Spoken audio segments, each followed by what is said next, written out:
এই যে তরকারিটা হয়ে গেছে মিষ্টি কুমড়া দিয়ে ট্যাংরা মাছ, আর এর মধ্যে কিছু চিংড়ি মাছ দিয়েছি। তো এর মধ্যে বোঝা যাচ্ছে না,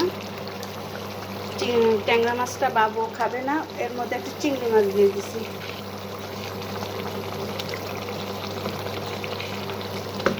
তরকারিটা হয়ে গেছে, এখন চুলা বন্ধ করে দেব।